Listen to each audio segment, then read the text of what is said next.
Hola, bienvenidos a esta clase acerca de seguridad en redes inalámbricas.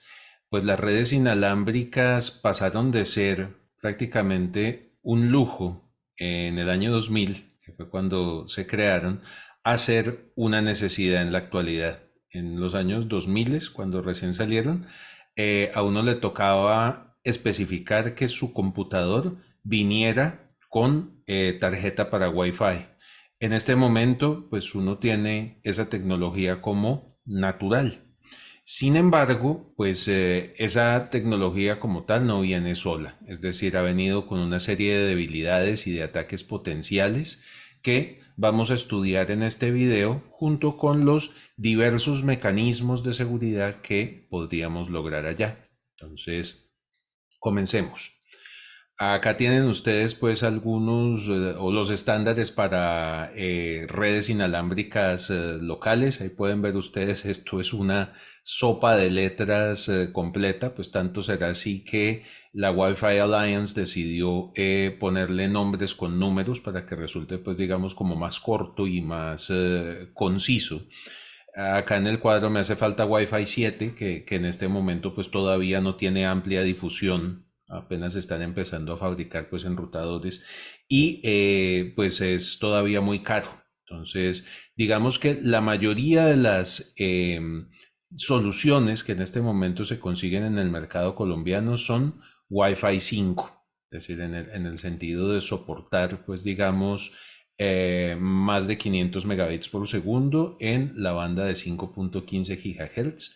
Y pues también esos equipos normalmente soportan uso en la banda de 2.4 gigahertz. Las redes inalámbricas operan en dos modalidades. La que ustedes más conocen es la de infraestructura, que es cuando utilizamos puntos de acceso o access points que ustedes habrán visto pues en la universidad, o es como el enrutadorcito que ustedes tienen en la casa.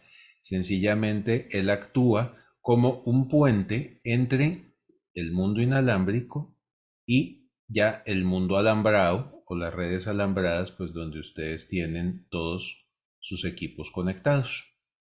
Esa, digamos, es la modalidad normal de operación. Existe otra modalidad de operación que se llama ad hoc, que se usa, por ejemplo, en los drones o en algunos proyectores de video. Ustedes lo que hacen ayer, por ejemplo, cuando van a controlar un dron con una tablet, lo que hacen es establecer una red ad hoc entre la tablet y el dron.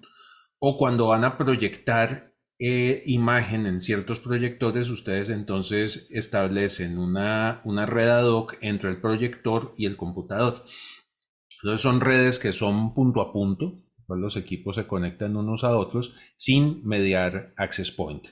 En esta clase pues nos vamos a enfocar en las redes de modo infraestructura, que son las más comunes pues en nuestro las más comunes pues que nosotros utilizamos. Con respecto a la parte de desempeño de las redes inalámbricas, miren, esos desempeños que se prometen acá en esta tabla 54, 130 megabits, 11 gigabits, todos esos se presentan si uno está al lado del aparato, es decir, al lado del access point, al lado de la antena. ¿Qué ocurre? Como es comunicación inalámbrica, en la medida en que aumentamos la distancia a la antena, el nivel de la señal va a disminuir, por lo tanto, pues también vamos a tener menos desempeño, menos velocidad. Puede haber también interferencia, por ejemplo, en la banda de 2.4 GHz es bastante dada a tener interferencia de teléfonos inalámbricos, hornos microondas, dispositivos Bluetooth. Es decir, como es una banda abierta, la pueden utilizar gran cantidad de equipos y por lo tanto ahí podemos estar propensos a interferencia. Y por otro lado tenemos los obstáculos, es decir, las distintas paredes de una oficina o casa. En la mayoría de las casas o apartamentos hay algún sitio, siempre suele haber algún sitio donde la recepción de Wi-Fi es imposible. Y normalmente ese sitio está cerca a alguna de las columnas principales del edificio o las paredes paredes estructurales pues que tienen hierro. Ese hierro que está dentro de las columnas o dentro de las paredes aterriza la señal y hace entonces que la recepción sea mala en ese punto. Y por otro lado, el desempeño también puede sufrir en la medida en que tenemos más usuarios en la Wi-Fi. Resulta que en las redes alambradas se emplea un mecanismo de acceso que se llama CSMA-CD. CSMA por método de acceso por sensado de portadora y el CD es por Collision Detect. Es decir, en las redes alambradas nosotros pegamos primero, preguntamos después. Es decir, la estación transmite y si se dio cuenta que su transmisión colisionó con la de otra estación, ambas se esperan un tiempo aleatorio y vuelven a transmitir. En contraste, las redes inalámbricas emplean un esquema que se llama CSMA-CA, que es por Collision Avoidance, es decir, prevención de colisiones. En este caso, pues digamos que las estaciones de trabajo se comportan como el profesor Girafales y doña Florinda. Pase usted, después de usted, es decir, son muy educadas pues para darse el turno. Cuando hay pocas estaciones de trabajo en la red, pues el esquema funciona muy bien, pero en la medida que vamos aumentando el número de estaciones, eso ya puede influir negativamente en el desempeño. Por otro lado, los estándares de Wi-Fi son compatibles hacia atrás. Entonces, si estamos en una red, por ejemplo, Wi-Fi 4, 802.11n, donde todo el mundo está trabajando a 130 megabits por segundo, y alguien ingresa con un equipo 802.11b, inmediatamente todos los equipos van a hacer compatibilidad hacia atrás y van a empezar a hablar a 11 megabits por segundo. Entonces, una de las cosas que uno debe hacer como administrador es deshabilitar los estándares viejos, de tal manera que no haya problema con el desempeño por este motivo. Muy bien.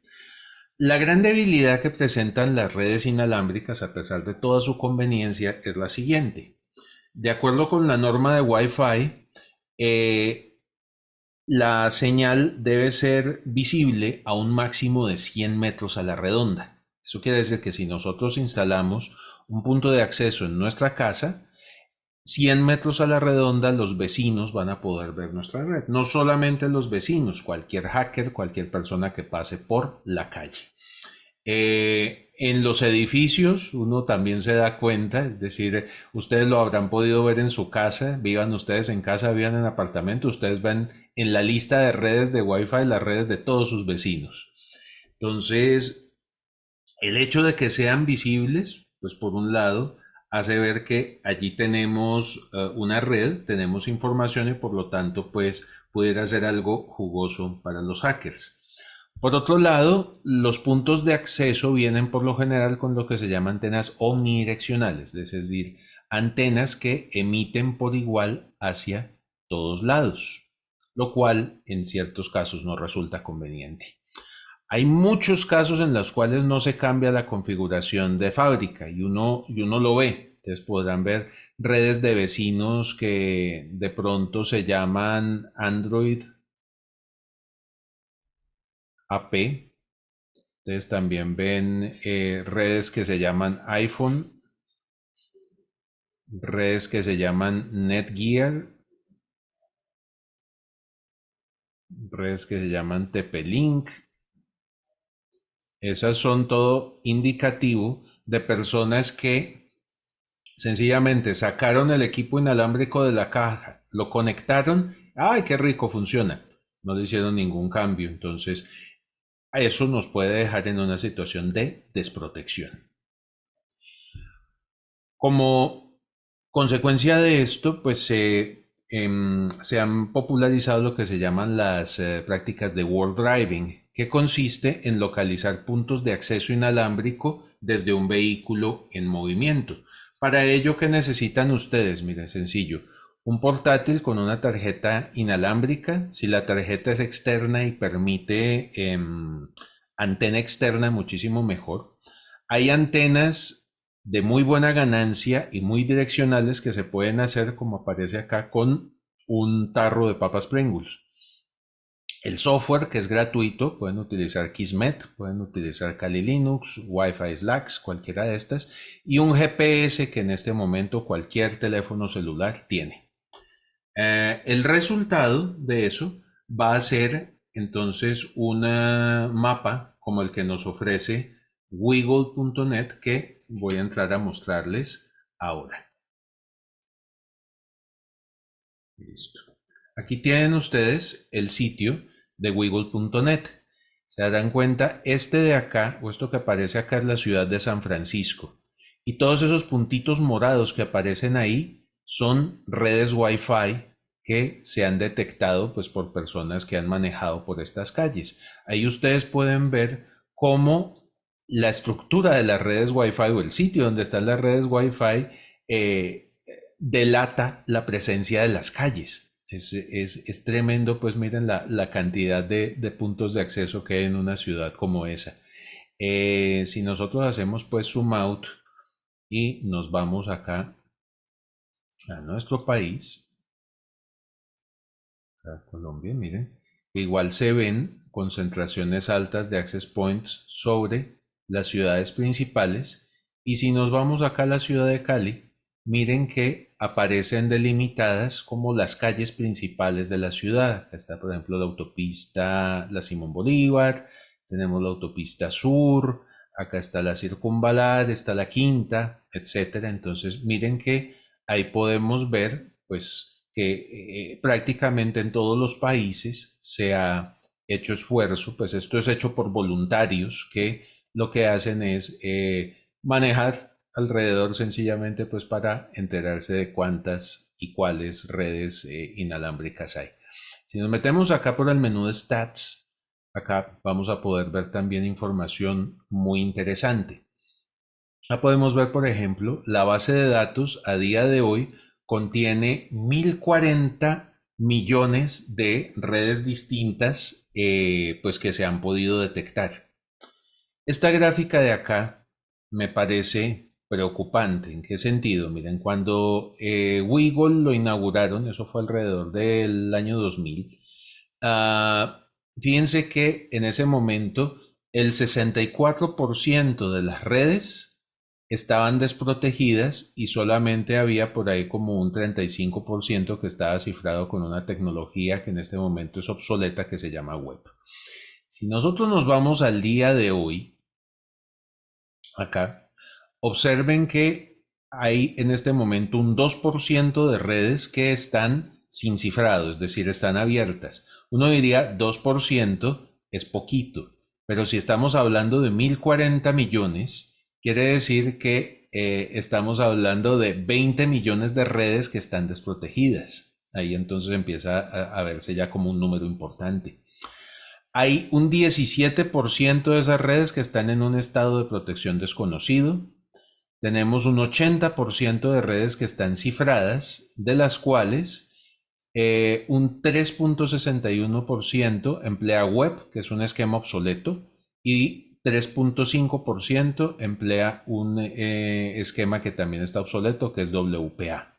Es decir, ahí ven ustedes un 7%, si hacemos la cuenta, más o menos unos 70 millones de redes o demás, todavía están empleando tecnologías de seguridad obsoleta. Entonces esto lo pone a uno a pensar.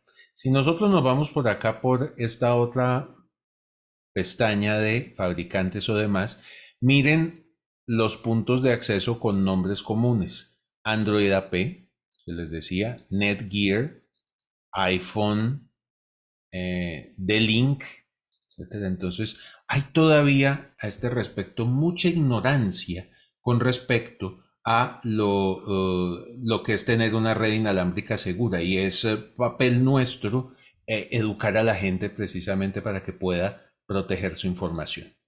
Regresemos acá a la presentación. Miremos, entonces, de los retos que tenemos para seguridad, pues básicamente el hecho de que cualquier persona que esté en un radio de 100 metros de nuestra red la puede ver.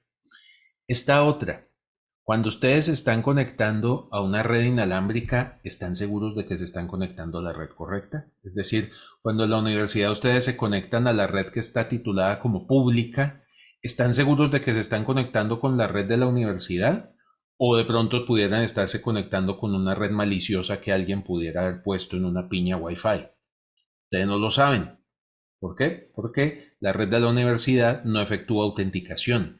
La idea es que en este caso el computador de ustedes fuera capaz de autenticar a la red y la red fuera capaz de autenticarlos a ustedes como usuarios para que no deje conectar a cualquiera. Y la otra idea es que tengamos cifrado de datos para que los datos que circulan por el aire puedan estar protegidos. Estos son algunos de los tipos de ataque que se pueden presentar. Yo como hacker o demás me podría conectar a la red inalámbrica de una compañía, a partir de ahí saltar a la alambrada y pues empezar a hacer todo tipo de daños contra los equipos que están conectados a ella. Otro ataque que es mucho más disimulado, pero pues no por ello menos peligroso, es este. Si yo conozco el nombre de la red de la compañía, digamos que se llama pública, por decir algo así, y yo creo por acá un punto falso que se llame pública también, y le pongo mayor nivel de señal, es decir, mayor potencia, estos equipos, viendo las dos redes, por el simple estándar de Wi-Fi, se van a conectar al punto de acceso que tiene o que les ofrece mayor potencia o mejor calidad de señal.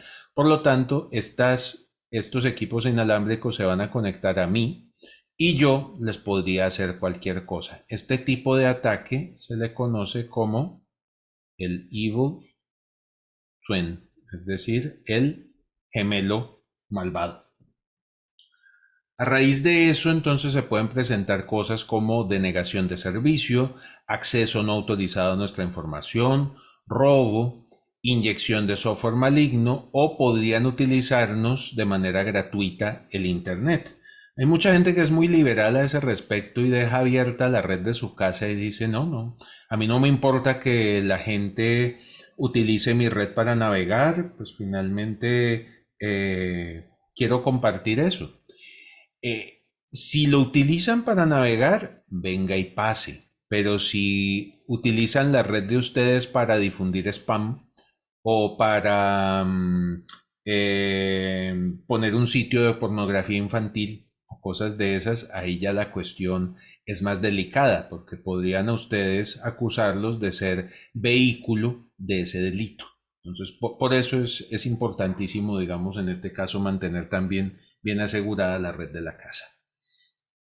Estos son algunos de los esquemas que podemos utilizar para eh,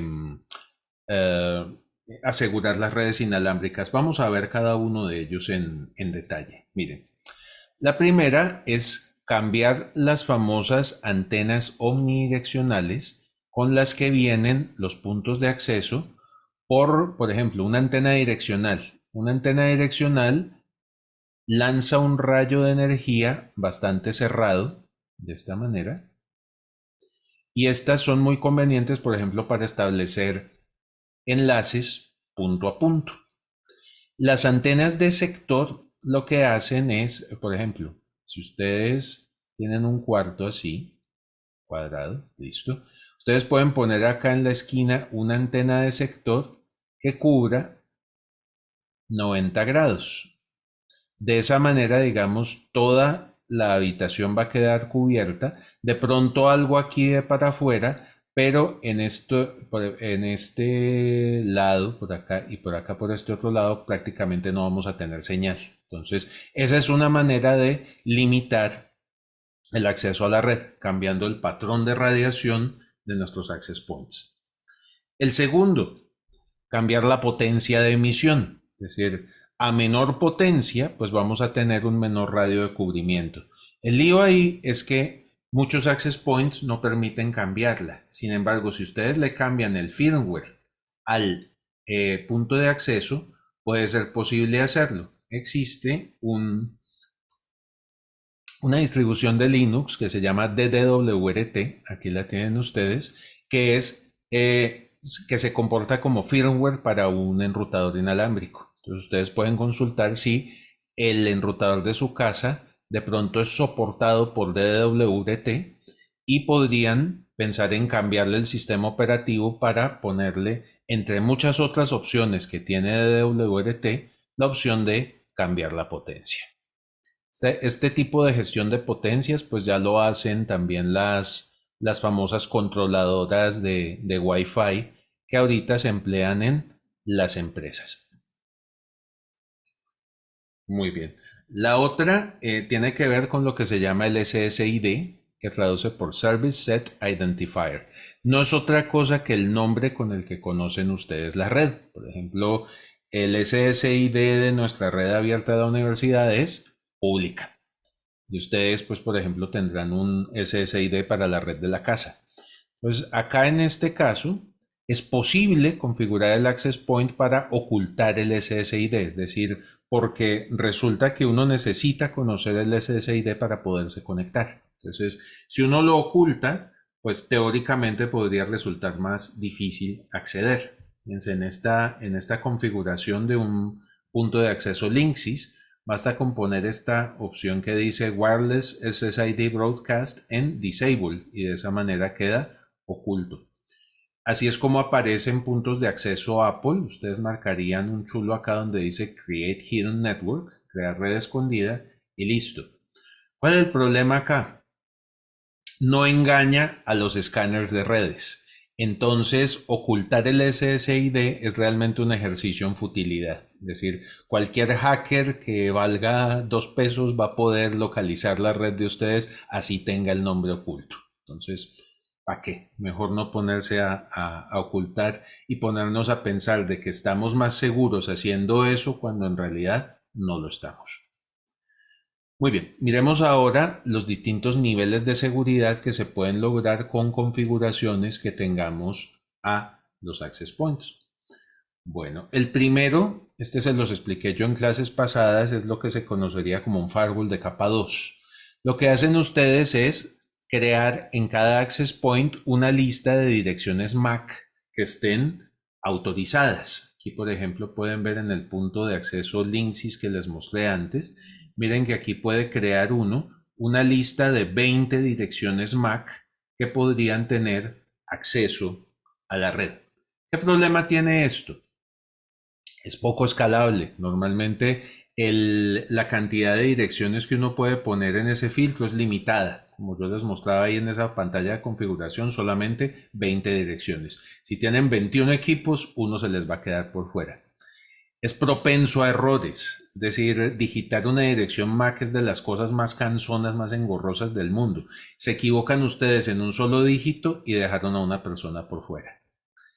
El hacker les puede capturar las direcciones y puede cambiarla. Por ejemplo, hay un programita que se llama Mac Switch, que es para Windows, que permite asignarle cualquier dirección MAC al adaptador de red de ustedes. Con lo tal, entonces podrían saltarse el filtro. En el caso de Linux, con utilizar el comando ifconfig, se puede cambiar la dirección de hardware de la tarjeta. Y si se les pierde o les roban un equipo, pues inmediatamente el hacker va a tener un equipo que es capaz de acceder a esa red. Entonces, este método de filtrado de direcciones MAC no se recomienda. Muy bien. Web. Este fue el primer cifrado o el primer sistema de cifrado que tuvo el Wi-Fi. ¿Qué pasa? Yo le llamo a ese esquema de cifrado peor es nada. Es decir, porque así de malo es. Y yo les confieso, prefiero dejar mi red abierta a protegerla con esto. Porque por lo menos si la tengo abierta, yo estoy consciente de que me la pueden atacar y cualquier cosa. Pero si con esto me estoy creando un falso sentido de seguridad, estamos en la olla. El algoritmo de web es tan débil que la clave se puede romper entre 3 y 7 minutos. Es decir, con hacer un ataque entre 3 y 7 minutos, ustedes pueden obtener la clave y listo. Y fíjense que lo preocupante es que todavía un poco más de un 3% de la base de datos de Wiggle utiliza este tipo de cifrado que ya está obsoleto. Mm, De hecho, a mí me ha tocado ver en algunos hoteles que he visitado, todavía utilizan este cifrado web y en cierta época Telmex Colombia, hace ya algunos años, distribuía equipos de usuario que solamente soportaban cifrado web. Es decir, un despropósito completo. Afortunadamente, pues ya ahorita, pues digamos, en Claro Colombia han solucionado por completo ese problema. Listo, aquí tenemos algunos de los sniffers que se pueden utilizar para redes inalámbricas. Kismet es buenísimo, funciona bajo Linux, tiene interfaz para GPS, es decir, súper poderoso, súper recomendable. Wireshark, que ya lo hemos utilizado cantidades en clase, es multiplataforma, pero para hacer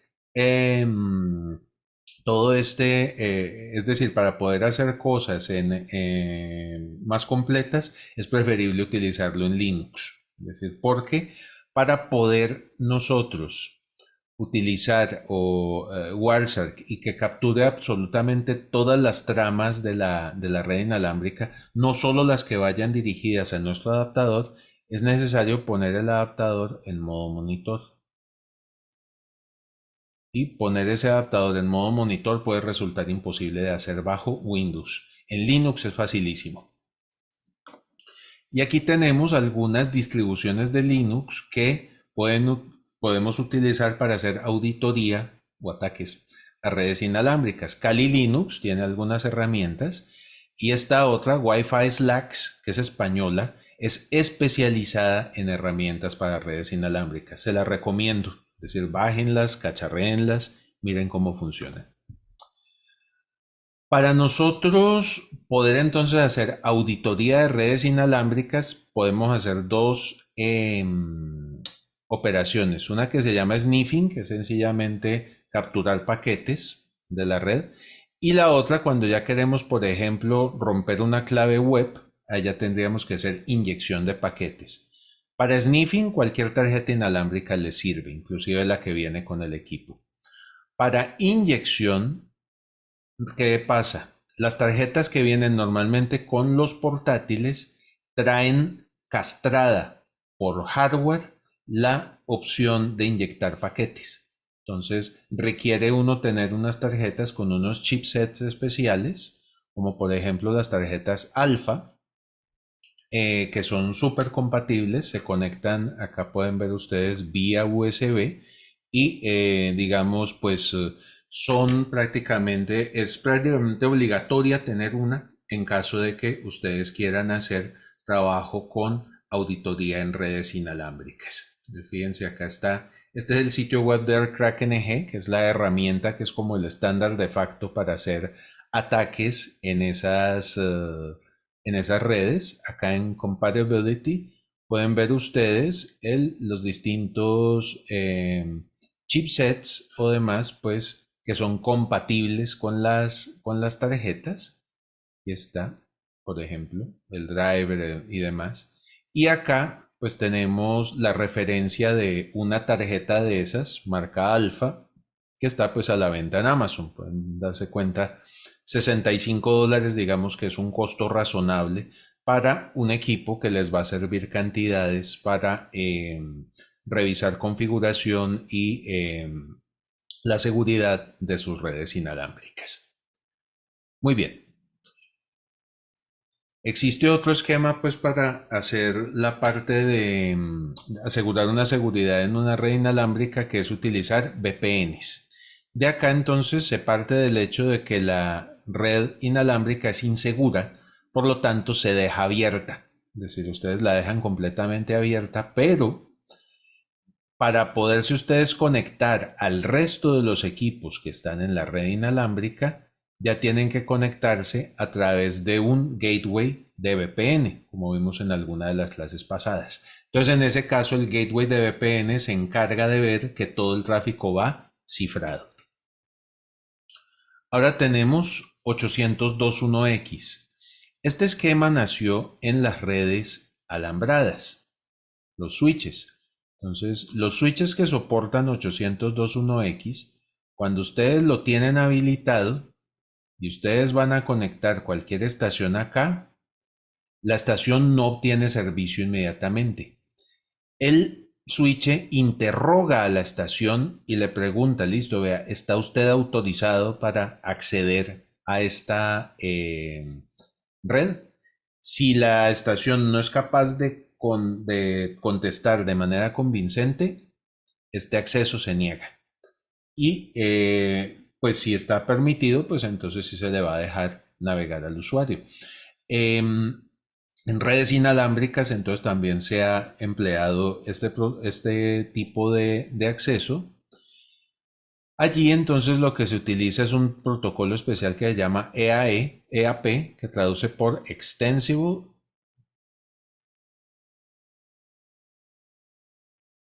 Authentication Protocol. Y en ese momento, pues cuando recién ustedes prenden la estación de trabajo, este es el único protocolo que se puede hablar.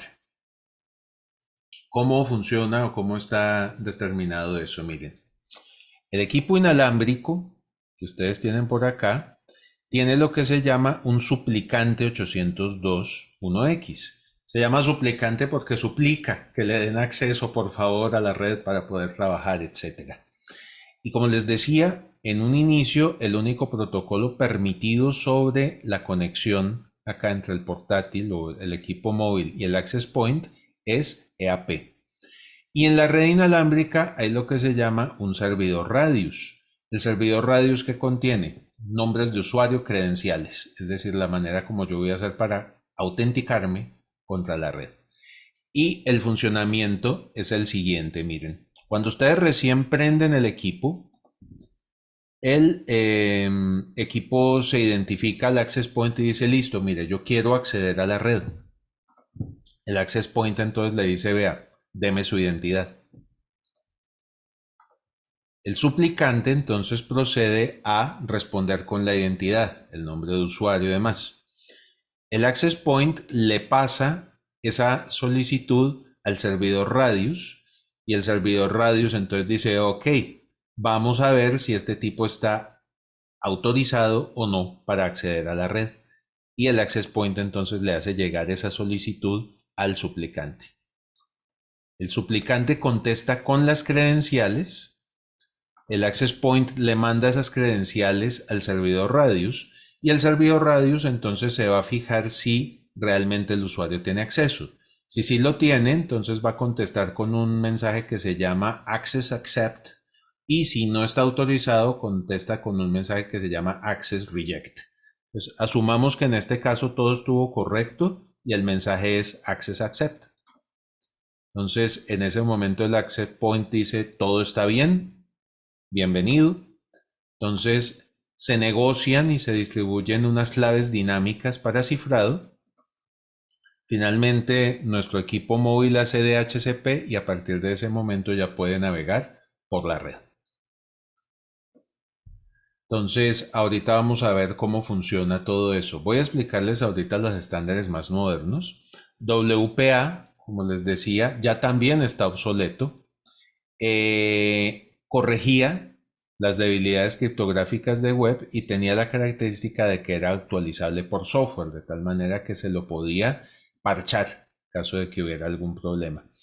Y ofrecía ya claves de cifrado dinámicas. El gran problema de web es que la clave de cifrado era estática. Entonces, en el momento en que se enteraran de ella, pues ya quedaba violentada toda la seguridad de la red.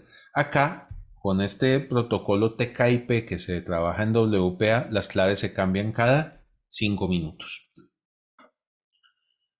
WPA opera de dos maneras, Enterprise y PSK o Pre-Share Key. Enterprise es como lo vimos ahorita con servidor Radius y 802.1x. Este tipo de ambiente es ideal para uso en empresas, para que cada usuario tenga su propio acceso y para que podamos tener control sobre quién accede y qué hace en la red. es decir, permite manejar muchísimo mejor el principio de responsabilidad demostrada. PSK es el esquema que ustedes utilizan en la casa, el famoso dame la clave de tu Wi-Fi. Es decir, en este caso se comparte una contraseña entre el access point y la estación de trabajo. Listo. WPA empleaba entonces un algoritmo de cifrado RC4, pues que digamos es ya como bastante débil, por decirlo así, y el servicio de integridad introdujo lo que se llamaba o lo que se llaman códigos de integridad de mensaje, de tal manera que si se trata de meter un mensaje adulterado, el access point no lo va a aceptar. Incluye lo que se llama un contador de tramas para evitar lo que se conocen como ataques de reproducción, es decir, tratar de volver a enviar tramas que ya se habían enviado. En este caso el access point dirá, no señor, esto ya se envió, ya el contador pasó por ahí, por lo tanto no trate de engañarme con tráfico que ya pasó.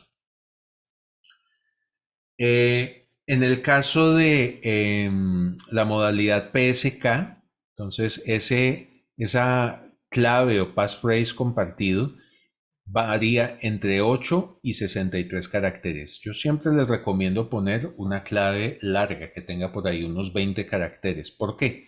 Si ustedes la ponen demasiado corto, WPA es susceptible a ataques de diccionario. Existe una herramienta que se llama Kaupari que hace eso, hacer el ataque de diccionario, y la misma AirCrackNG también permite hacer esos ataques de diccionario. Entonces, buena práctica para esto, por favor eviten claves demasiado cortas.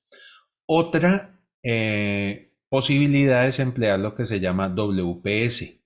Revisen en el enrutador de su casa y podrán ver de pronto algunos enrutadores contienen un botoncito que dice WPS o que tiene este símbolo que ustedes ven acá. Entonces, cuando ustedes van a acordar una contraseña mediante WPS, lo que hacen es hundir el botoncito en el enrutador, hundir el botoncito en la estación, ellos hacen el diálogo y acuerdan la clave como tal. No es muy recomendable utilizarlo porque el protocolo que emplea WPS para asignar esa cadena no es seguro. Entonces, mejor utilicen un passphrase compartido largo, como les recomiendo acá. Muy bien, WPA2, este es el estándar que está más extendido en este momento. Fíjense que es una norma de 2004, es vieja, pero digamos es funcional. Tiene las mismas dos modalidades, funciona en modalidad Enterprise con servidor Radius para empresas y funciona en modalidad PSK en redes como la red casera de la casa de ustedes. Acá ya no se utiliza el famoso algoritmo RC4, sino que ya empleamos AES, es decir, estándares de la industria, un algoritmo que se sabe que es fuerte. Y ha resultado ser un protocolo muy bueno, solamente lo pudieron vulnerar después de 13 años, es decir, desde 2004 que lo crearon hasta 2017 que fue cuando salió este ataque que se llama el ataque crack, que permitía fijar la clave de cifrado en ceros y por lo tanto descifrar todo el tráfico manualmente, o que digo, de manera muy fácil. ¿Cómo se hace para repeler este ataque? Parches. Sencillamente, con que parchen ustedes alguno de los dos lados de la conexión, es decir, que parchen el access point o que parchen el sistema operativo, ya están protegidos. Entonces, si ustedes en este momento tienen un sistema que esté razonablemente actualizado, fíjense que estamos hablando de 2017, si tienen algo que esté actualizado, ustedes ya no son vulnerables a este tipo de ataque. Lo mismo los enrutadores. Muchos fabricantes ya han publicado hace mucho tiempo parches pues para este problemita. Entonces digamos que este esquema sigue siendo seguro. Finalmente tenemos WPA3, que es digamos el tipo de cifrado que se está acogiendo ahorita muy lentamente. ¿Por qué? Porque resulta que involucra cambio de hardware. Es decir, si uno quisiera emplear WPA3, tendría que comprar equipo o computador que soporte WPA3, comprar enrutador que soporte WPA3, etcétera. Entonces eso es una inversión muy grande que mucha gente no está dispuesta a hacer. Y si WPA2 funciona, pues siga con él hasta que ya, digamos, por cuestión de obsolescencia y demás, pues ya tengamos que cambiar el equipo. WPA3, ¿qué ofrece? Acceso cifrado para invitados de tal manera que no toque estar compartiendo la clave del Wi-Fi. Un handshake actualizado que es más resistente a ataques, aunque ya también le han encontrado inconvenientes. Permite asegurar fácilmente dispositivos del Internet de las Cosas. Ustedes habrán visto que la mayoría de los dispositivos del Internet de las Cosas no tienen pantalla, ni teclado, un bombillo, una toma eléctrica. Entonces, ¿cómo hago yo para meterle la contraseña? WTA3 lo simplifica. Tiene un cifrado que se llama poscuántico, es decir, es capaz de soportar ataques de un computador cuántico, clave de 192 bits, y los primeros equipos empezaron a salir a fines de 2018.